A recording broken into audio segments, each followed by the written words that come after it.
Why do healthy relationships feel boring at first? A lot of people feel like there's no spark. They're too nice, something's missing, I'm not attracted to them. What is it? Especially when you haven't got to know them. You've just, first date, they're too boring. There's no spark. But the truth is that you're used to chaos. And chaos is exciting for you. That's what they always say, like, oh yeah, the girls love bad boys. It's not so much about the bad boys. It's what they come with. Unpredictability. That the environments you were around or in as a child play a huge factor in our relationships. So if all you've seen is,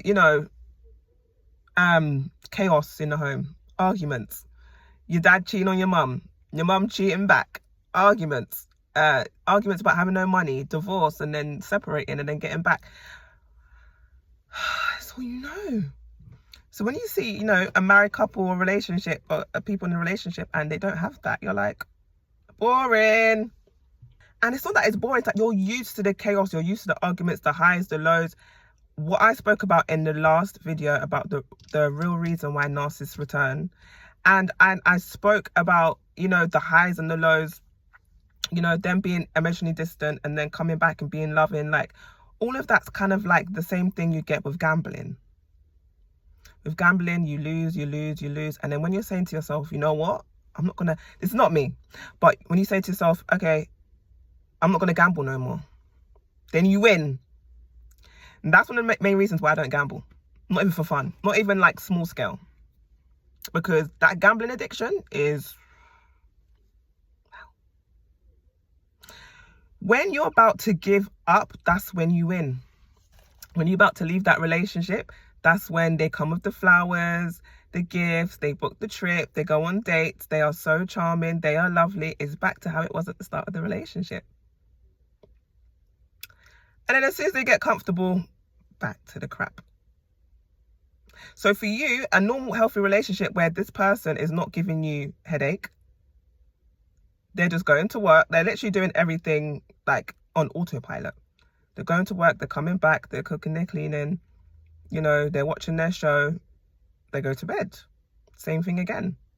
The only time it's exciting is if you book a trip or you do something you haven't done before, like events and activities.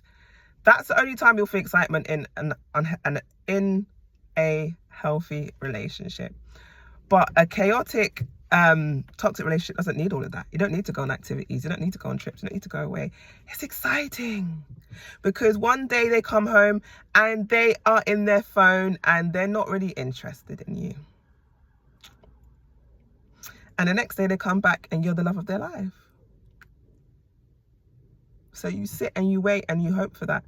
So when you don't get that in a healthy relationship, you end it. You're like, nope, there's no spark. I'm not attracted. Sorry, bye. And this is all down to the environments you were in as a child. I feel like a lot of us are addicted to inconsistency. But a healthy partner is consistent. The way they feel about you is real and it's steady. There's no butterflies. Butterfly is probably your way of saying, your gut is saying, not this person. Healthy love grows over time. So you might feel like, this person's not really for me, And then as the months go on, as the years go on, it grows. When it comes to these narcissists and these toxic people, it's love at first sight. It's in a relationship within 2 weeks. It is strong. It is... That's your soulmate. No one, it's like, and again, I said this in the previous video. If you are a neurodivergent girly, if you have ADHD and autism, you do attract narcissists. You attract toxic people. Why? The love bombing. You have your dopamine seeking at all times. Your brain needs stimulation at all times. And that's something the narcissist can give you. Before you get out in this dating world, you need to know who you are. You need to know how you was brought up. You need to know how your brain works. If not, you'll get tricked out your spot. I'm telling you. You still want to enjoy life. You still want to have fun. You don't want to just be like, okay, this person's consistent, he's quite attractive, but there's just no spark. Get a hobby.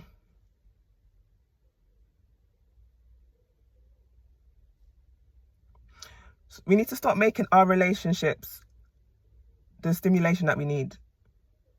If you want to seek dopamine, the gym's good for that. I promise you. There's so many different activities, events, and things you can do to help with your low levels of dopamine. That doesn't involve a relationship. And I feel like a lot of the girlies are realizing this now. That's why there's a whole influx of girlies that are not dating. They've been hit by narcissist after narcissist after narcissist. They don't want to get married. They don't want children. They don't want a relationship. They are happy being single. And a lot of them don't even want to have casual relationships. They don't even want situations. They're just not on it. And if you look at their life and what they're doing, they're bungee jumping. They're doing so many activities. They're feeding elephants. They're feeding lions. They're traveling around the world. Like, there's so many ways that they're seeking dopamine that doesn't involve a man or a relationship. And it's actually really refreshing to see. It's like, oh, that's why I'm saying, if you sit down and write down all the things you want to do in this life and pack out your schedule, your calendar, it will get to a point where you'll be single for so long that you don't even want it. And it's imagine getting to that place where you're such a lover girl, but you don't want it. But then you could be open. But then if you meet someone that's healthy for you, then it could be a thing where it's like, oh, okay, cool. Like, we can do this. Yeah, we can do this. Because you've already got your life outside of a man or a relationship. You've already got your life. You've already got your friendship group. You've got your community. So a man's like cherry on top of the cake. Kind of like with Barbie. Ken just added to her life. He wasn't her life. I like that movie, by the way. Just slow down when you get to know people. That excitement. Just notice how your body feels. And sometimes say no. Even when you mean yes. No, I can't make that date. Sorry. No, you can't come over. Sorry. Just say no. Even if you're at home, you're like, oh my God, this guy is so fine. Even if you're like, I just want to be with him. I just want to hug him. I just want to call up a friend.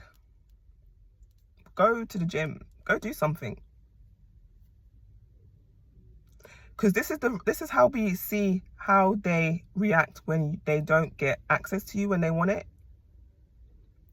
All of these things are telltale signs.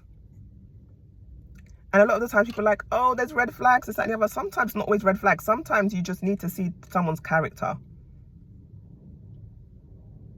Are they good at planning? Do they have a schedule?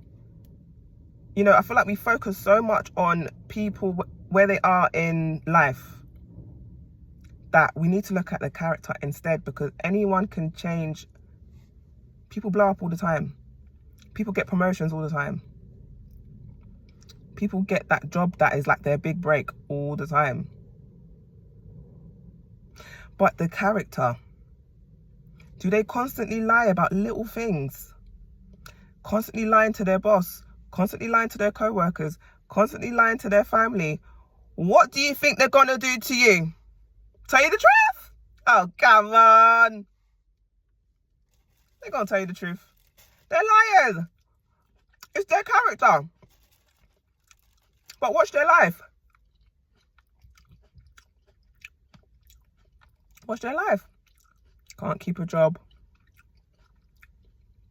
Can't keep friends. Why is that? One, they're not consistent. They're liars. If they're going to lie to their own girl, their boss, their friends, I don't know about you, but some people take this honesty character trait very seriously. So when someone's just a full-blown liar, then what? And especially when liars say stuff like, oh, you know, I've never cheated. That may be true, but you're a liar. How can you trust a liar? So yeah, that might be true that you haven't cheated, but because you're known, your reputation is for lying. You lie to your boss about why you're not at work. You lie to your family why you can't do stuff. Why would I believe that you're telling the truth now? You lie. Not every liar is a cheater, yeah? But every cheater's a liar. Hey! Listen now. If you like this video and you want to have a chat, please click the link in the bio. And you will see me for the next video. Bye.